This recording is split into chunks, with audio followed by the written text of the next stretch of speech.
बिस्मिल्लाहिर्रहमानिर्रहीम। साथियों, मां हाकिम अली नारे जो साथियों जे मौजूद खां डिस्कस कंदासीं उहो आहे त हिकु सुठो उस्ताद थियण लाइ छा करणु घुरिजे। उस्ताद बहितरीन उहो हूंदो आहे जेको शागिर्द खे हुनजी ज़रूरत जी हर हिकु शइ मुहैया करे ऐं उहा शइ जेका हुनजे किरदार जे लाइ, हुनजी ज़िंदगी जे लाइ ऐं हुनजे कैरियर जे लाइ तमामु अहम ऐं तमामु ज़रूरी हूंदी आहे। अक्सर उस्ताद ट्रेडिशनली सिर्फ़ क्लास में मुख़्तलिफ़ सब्जेक्ट खे पढ़ाइण ई पंहिंजो मक़सदु सम्झंदा आहिनि, पर हक़ीक़त ईअं न आहे। मुंहिंजो इहो बिलीव आहे, मुंहिंजो इहो ईमान आहे त उस्ताद सिर्फ़ 6 या 8 कलाक जो उस्ताद न हूंदो, बल्कि उहो 24 कलाक जो उस्ताद हूंदो। मतिलबु ॾींहुं हुजे या राति हुजे, स्कूल हुजे, स्कूल खां ॿाहिरि हुजे, आइडियल उस्ताद मों शागिर्द हर जगह ते कुछ न कुछ सिखंदो आहे। हुनजे पढ़ाइण जो अंदाज़, हुनजे ॻाल्हाइण जो अंदाज़, हुनजे पर्सनैलिटी ड्रेसिंग जो अंदाज़ ऐं हुनजे ॿियनि माण्हुनि सां मिलण जो ऐं इवन हुनजी ज़िंदगी जे हर हिकु अमल खे साम्हूं रखी करे शागिर्द कुछ न कुछ सिखण जी कोशिशि कंदो आहे। बहितरीन उस्ताद थियण लाइ हूअं त खोड़ सारियूं ॿियूं शयूं बि ज़रूरी आहिनि, पर चंद इम्पॉर्टेंट शयूं जेके मां अॼु शेयर कयां थो उन्हनि में सभ खां पहिरीं अहम शइ इहा हूंदी आहे त उस्ताद खे शागिर्द खे हौसलो ॾियणु घुरिजे, एतमाद ॾियणु घुरिजे। अक्सर करे शागिर्द जॾहिं कंहिं बि सबक़ खे पढ़ण में या कंहिं बि कम खे करण में मायूस थी पवंदा आहिनि, नाकाम थी पवंदा आहिनि, त उहो हिमत हारे वेहंदा आहिनि। हीउ उहो लम्हो हूंदो आहे, हीउ उहो वक़्तु हूंदो आहे जंहिंमें उस्ताद खे पंहिंजे शागिर्द खे इहो भरम ॾियारणो आहे, इहो यकीन ॾियारणो आहे त तुंहिंजे अंदरि उहे क़ाबिलियतूं मौजूदु आहिनि, तुंहिंजे अंदरि उहा सलाहियत आहे जेका इन मसइले खे, इन शइ खे बहितरीन तरीक़े सां कवर करे सघे थी। जेकॾहिं शागिर्द पंहिंजे अंदरि एतमाद, कॉन्फिडेंस ऐं उहो हौसलो पैदा करे विझनि था त ॾुखी में ॾुखी शइ करणु हुनजे लाइ तमामु आसान पड़जी वेंदी आहे। अक्सर करे काफ़ी जाइनि ते ईअं हूंदो आहे, उस्ताद ख़ुदि शागिर्दनि खे इहा शइ चई छॾींदा आहिनि त बाबा हीउ शागिर्द तमामु चंडो आहे, हीउ तमामु जॾो आहे, हीउ कुझु करे ई नथो सघे, हिनखे कॾहिं बि काई शइ ईंदी ई कान। इहे उहे जुमिला हूंदा आहिनि जेके शागिर्दनि जे अंदरि अहसास महरूमी पैदा कंदा आहिनि। असांखे उस्ताद जी हैसियत सां पंहिंजे शागिर्द खे उहो कॉन्फिडेंस, उहो एतमाद बहाल करण जे लाइ हर मुमकिन कोशिशि करणी आहे। ऐं नंबर ॿ, पढ़ाईअ सां गॾोगॾु कुझु अहिड़ियूं शयूं बि ॿारनि खे सेखारणियूं जेके हुननि जी मुआशरती ज़िंदगीअ सां हुननि खे कनेक्ट करण में, हुननि खे उन्हनि सां वाबस्ता करण में सपोर्ट कंदो।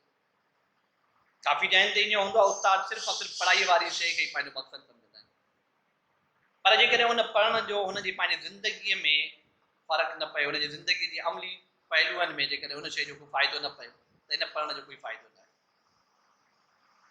हिकु उस्ताद पंहिंजी क्लास में अंदरि आयो ऐं अचण सां ई क्लास में मौजूदु शागिर्दनि खे हुन वाइट पेज ॾिनो। वाइट पेज ॾियण खां पोइ हुन समूरनि शागिर्दनि खे चयो त इन ते जेका शइ नज़र अचे थी उते कुझु न कुझु लिखो था, हुन ते पंहिंजा राय ॾियो, हुन ते पंहिंजा ख़्यालात पेश कयो। शागिर्दनि जॾहिं हुन पने खे ॾिठो त उहो सॼो वाइट हुयो, सॼो सफ़ेद पनो हुयो, हुन ते कुझु बि न हुयो लिखियलु। शागिर्द परेशान थी विया, हुननि सोचियो इन पने ते त कुझु आहे ई न लिखियलु, त आख़िर पंहिंजा ख़्यालात छा ते लिखूं असां। हिते शागिर्दनि वरी सोचणु शुरू कयो त जंहिं उस्ताद असांखे हीउ सिफ़ो ॾिनो आहे उहो कॾहिं बि बिना मक़सद जे काई शइ कंदो न आहे, कान का लॉजिक ज़रूरी हूंदी, कान का ॻाल्हि ज़रूरी हूंदी। हुननि वरी पने खे ॿिन्ही साइड न उतलाए करे ॾिसणु शुरू कयो। काफ़ी गौर खां पोइ हुननि ॾिठो त उन पने जे बिल्कुलु विच ते हिकिड़ो ब्लैक स्पॉट यानी हिकिड़ो फुल स्टॉप, हिकिड़ो वॾो टुको हुयो। शागिर्दनि सोचियो शायदि यकीनन उस्ताद जो मक़सदु इहो हूंदो त इन टुके ते, इन पॉइंट ते असां कुझु न कुझु लिखूं। ऐं हर शागिर्द कुझु न कुझु लिखणु शुरू कयो। कंहिं 2 जुमिला लिखिया, कंहिं 10 जुमिला लिखिया, कंहिं अधु सिफ़ो लिखियो, कंहिं पूरो सिफ़ो भरे छॾियो। जॾहिं हुननि लिखी करे उस्ताद खे उहे पेज रिटर्न कया, उस्ताद जॾहिं उहे सिफ़ा ॾिठा त उस्ताद साहिब शागिर्दनि खां पुछियो त पुट मां त काई बि अहिड़ी शइ लिखी ॾिनी आहे, तव्हां समूरनि भला ब्लैक स्पॉट ते इन कारे टुके ते ख़्यालात छो लिखिया आहिनि। शागिर्दनि जो साईं इन सिफ़े ते असांखे इन टुबके खां अलावा कुझु नज़र ई न आयो त असां ॿियो छा ते पंहिंजा ख़्यालात पेश कयूं। उस्ताद जो पुटु जेकॾहिं इन ब्लैक स्पॉट ते कुझु शागिर्दनि लिखियो आहे ऐं कुझु शागिर्द इन ब्लैक स्पॉट खां अलावा इन पने जो जेको एॾो वॾो वाइट हिसो आहे, जेको सफ़ेद हिसो आहे, उन ते पंहिंजा ख़्यालात पेश कंदा त कहिड़ो फ़र्क़ु पए। इन पने ते त इहो हिसो बि मौजूदु आहे। त उस्ताद जी इन ॻाल्हि खे ॿुधण खां पोइ शागिर्द हैरान थिया, सरप्राइज़ थिया, यकीन वाकई इहा ॻाल्हि त आहे, ब्लैक स्पॉट खां अलावा एॾो वॾो वाइट हिसो बि त हुयो, असां उन ते छो न लिखियोसीं। उस्ताद हुननि खे चयो पुटु तव्हांजी काई ग़लती न आहे। मुआशरे में असां आदी बणिजी विया आहियूं त जेकॾहिं कंहिं बि माण्हू जे अंदरि इन ब्लैक स्पॉट जेतिरियूं थोरियूं थोरियूं खामियूं नज़र ईंदियूं आहिनि, असां उन्हनि खामियुनि खे साम्हूं रखी करे तमामु वॾा वावेला कंदा आहियूं। हर जॻह ते उन ते मौज़ू ते डिस्कस कई वेंदी आहे। जॾहिं त उन शख़्स जे अंदरि, उन्हनि माण्हुनि जे अंदरि खोड़ सारियूं वाइट हिसे वांगुरु ख़ूबियूं मौजूदु हूंदियूं आहिनि, सुठा अमल मौजूदु हूंदा आहिनि, असां उन्हनि ते तबसरो ई न आहियूं कंदा, उन्हनि ते डिस्कस ई न आहियूं कंदा। उस्ताद उन शागिर्दनि खे चयो पुटु कोशिशि कंदा कयो, हमेशह उन शइ खे वधीक फोकस कंदा कयो जेका पॉज़िटिव इम्पैक्ट पैदा करे, जेका मुआशरे में बहितरियूं आणे। हाणे उस्ताद जे इन अमल जे ज़रिए, इन नंढड़ी हिकिड़ी प्रैक्टिस जे ज़रिए शागिर्दनि जे अंदरि पंहिंजी दुनिया जी मुआशरती ज़िंदगी वारे पहलुअनि में जेका सिखिया आहे उन में रोशनी आई, उन में बहितरी आई, या हुननि ज़िंदगीअ में पंहिंजे सोच खे चेंज करण लाइ कोशिशूं करणु शुरू कयूं। मक़सदु उस्ताद खे शागिर्द खे पंहिंजी पढ़ाई वारे शयुनि सां गॾोगॾु कुझु अहिड़ियुनि शयुनि जी बि सिखिया ॾियणी आहे जेका हुनजे किरदार खे ठाहे। ऐं ॿी ऐं अहम शइ जेका मां महसूसु कंदो आहियां उस्ताद खे तवजो में रखणु घुरिजे, पढ़ाइण सां गॾोगॾु शागिर्दनि जी एजुकेशनल काउंसलिंग ऐं कैरियर काउंसलिंग ते तवजो करे।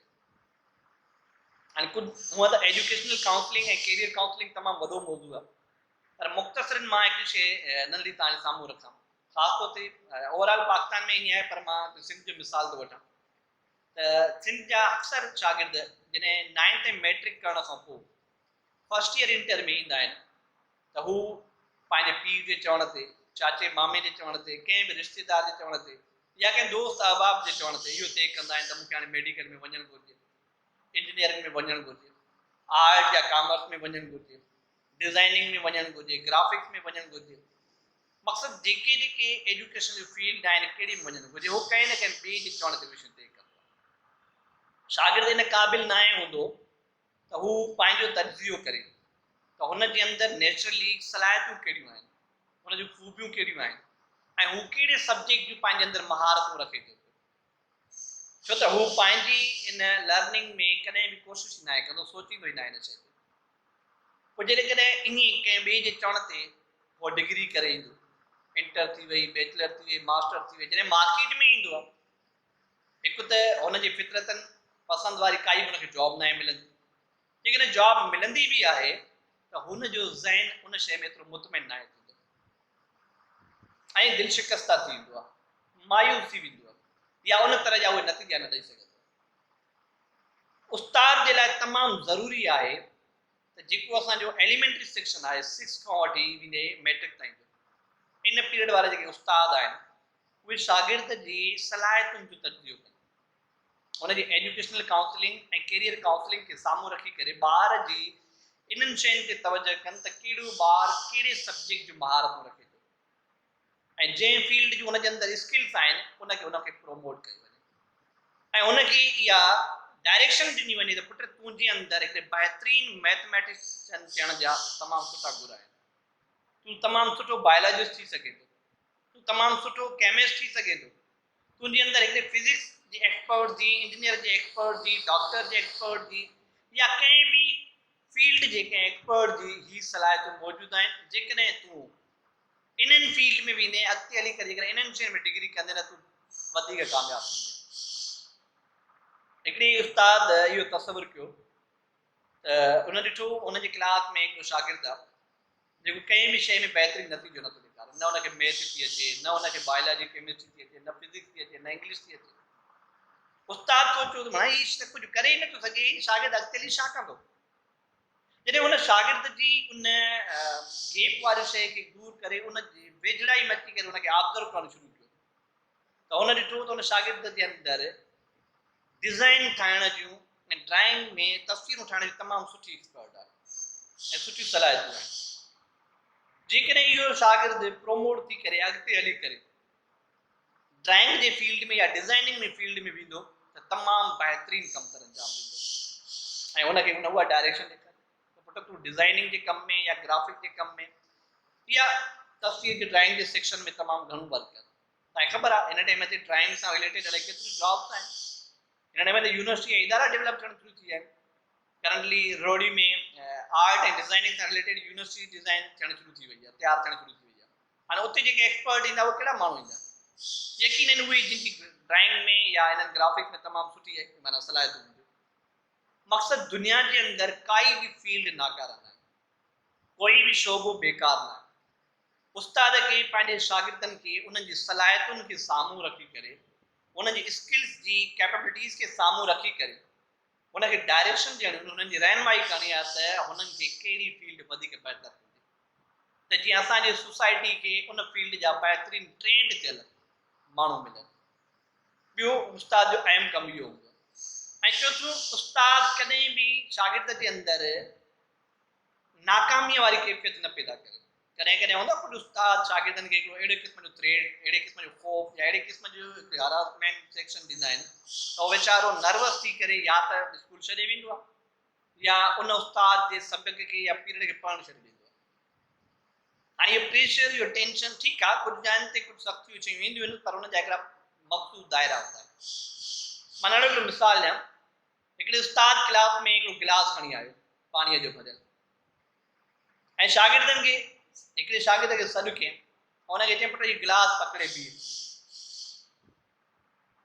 2-3 मिंट शागिर्द उहो गिलास पकड़े बीठो, हुनखे ॼाण तो हलियो वञे। हुन खां पुछे पुट तोखे कुझु फ़र्क़ु महसूसु थियो या तोखे थकावट तकलीफ़? हुन चयो साईं 2-3 मिंट हिकिड़ो गिलास खणी बीहण सां छा फ़र्क़ु पवंदो, हिन में कहिड़ी तकलीफ़ आहे? वरी ॿिए शागिर्द खे हुन घुरायो, हुनखे वरी हुन 10 मिंटनि ते उहो गिलास पकड़े ॾिनो। ऐं हुनखे चयो त पुट हाणे तूं ॿुधाए 10 मिंटनि खां पोइ तो पाण खे कीअं महसूसु कयो? हुन चयो साईं थोरी नॉर्मली माना जीअं तकलीफ़ महसूसु थिए। टे शागिर्द खे वरी चयो वियो त बाबा तूं जेकॾहिं इहो ई गिलास कलाक या 2 कलाकनि ताईं खणी बीह त कीअं फ़र्क़ु महसूसु कंदे? हुन चयो साईं बिल्कुलु पहिरें 2 शागिर्दनि जे मुक़ाबले में थोरी तकलीफ़ महसूसु वधीक थी, कुझु फ़र्क़ु महसूसु थींदो। उस्ताद जो जेकॾहिं इहो ई गिलास पूरो ॾींहुं तव्हां खयूं ईअं सिधा बीठा हुजो त छा था महसूसु कयो, कीअं फ़र्क़ु महसूसु? हुनजो साईं असांजी बांह वठिजी वेंदी, बांह जूं रगूं वठिजी वेंदियूं, इलाही तकलीफ़ महसूसु थींदी। उस्ताद जो जेकॾहिं इहो ई गिलास मां तव्हांखे हफ़्ते ताईं पकड़े बीहारण जे लाइ मजबूर कयां, शागिर्दनि जो साईं यकीनन असांजी बांह जूं रगूं सुन थी वेंदियूं, असांजी बांह नाकारा बणिजी वेंदी ऐं कमु करण जी सलाहियत छॾे ॾींदी। उस्ताद जो ॾिसो गिलास साॻियो ई आहे, गिलास जो वज़न साॻियो ई आहे, पर जेको टाइम आहे जंहिंमें असां उन शइ खे खणी पियूं था उन जे घटि ऐं वधि हुजण ते उन जे असर ऐं उन्हनि जे इफेक्ट जो फ़र्क़ु पए थो। साॻिए नमूने जेको टेंशन आहे, परेशानी आहे, जेकॾहिं चंद लम्हनि जे लाइ हूंदी आहे त उहा नॉर्मली हूंदी आहे ऐं जिस्म उन शइ खे एब्ज़ॉर्ब करे वठंदो आहे। पर जेकॾहिं कुझु वधीक टाइम ताईं हूंदी आहे त उहा उनखे डिप्रेशन में वठी वेंदी आहे ऐं उन्हनि जूं ईअं सम्झो त ज़हनी जेके तवाज़ुन आहिनि सोचण वारा उन्हनि खे सुन करे छॾींदी आहे। मसइलो उनजे वज़न जो न आहे, मसइलो आहे कि केतिरे डिघे टाइम ताईं उहा ज़हन में रखे थो, केतिरे डिघे टाइम ते उहा पाण सां गॾु कंटिन्यू करे। इन करे कोशिशि कजे त जेके बि प्रेशर आहिनि, टेंशन आहिनि, उन्हनि खे असांखे वक़्ती मख़सूस टाइम खां पोइ असांखे रिलीज़ कराइणु घुरिजे, शागिर्दनि खां उहे शइ परे करणु घुरिजे ऐं शागिर्दनि जे अंदरि एतमाद वारी कैफ़ियत जेके आहिनि उहे डेवलप करणु घुरिजे। छो त जेसि ताईं असांजे क्लास जा शागिर्द कॉन्फिडेंस, एतमाद ऐं पंहिंजी सलाहियतुनि जे साम्हूं रखी करे डायरेक्शन खे तय न कंदा तेसि ताईं उहे बहितरीनु शागिर्द नथा थी सघनि। ऐं जेके उस्ताद आहिनि सभिनी शयुनि ते साम्हूं रखी करे शागिर्द जी रहनुमाई कंदा रहंदा आहिनि उहे उन्हनि शागिर्दनि जा आइडियल उस्ताद बणिजी वेंदा आहिनि ऐं उहो पंहिंजी लाइफ जो उन उस्ताद खे बहितरीनु उस्ताद करार ॾींदा आहिनि। ऐं असां पंहिंजी लाइफ जो ई तर्जुमो कयूं त खोड़ सारा उस्ताद आहिनि जिन असांखे पढ़ायो आहे, पर के उस्ताद अहिड़ा आहिनि जेके असांजी ज़िंदगी जा बहितरीनु उस्ताद सॼा हूंदा आहिनि ऐं उहे असांखे हमेशह यादि हूंदा आहिनि। अहिड़े ई तरह सां सुठे उस्ताद थियण लाइ असांखे शागिर्द खे एतमाद ॾियणो आहे, हुनजे अंदरि कॉन्फिडेंस डेवलप करिणो आहे ऐं हुनखे पंहिंजी एजुकेशन ऐं कैरियर खे साम्हूं रखी करे सलाहियतुनि जे आधार ते सिख्या जो तसवुरु ॾियणो आहे। ऐं उन खां अलावा अहम ॻाल्हि इहा त हुनखे जेका असांजी सोसाइटी आहे उनजी जेका ज़रूरत आहे उनजी ज़िंदगी जी डेवलपमेंट खे उन्हनि जे तहत ट्रेन करिणो आहे, उन्हनि जे तहत तयारु करिणो आहे। जेके उस्ताद इन्हनि शयुनि ते कमु कंदा आहिनि उहे ई इन सोसाइटी जा तमामु बहितरीनु उस्ताद शुमार कया वेंदा आहिनि। उमेद आहे त मुंहिंजी अॼु जे इन चंद पॉइंट्स मां चंद ॻाल्हियुनि मां तव्हांखे सुठी रहनुमाई मिली हूंदी ऐं मां उस्तादनि खे गुज़ारिश थो करियां त ॿेली पंहिंजे क्लास जे अंदरि शागिर्दनि खे इन्हनि समूरनि शयुनि खे साम्हूं रखी करे पढ़ाइणु शुरू कयो। इंशाअल्लाह नेक्स्ट टाइम नेक्स्ट मौज़ू सां गॾु तव्हांजे साम्हूं पेश थींदासीं। तेसिताईं अल्लाह हाफ़िज़। Subscribe now and press the bell icon. Never miss an update.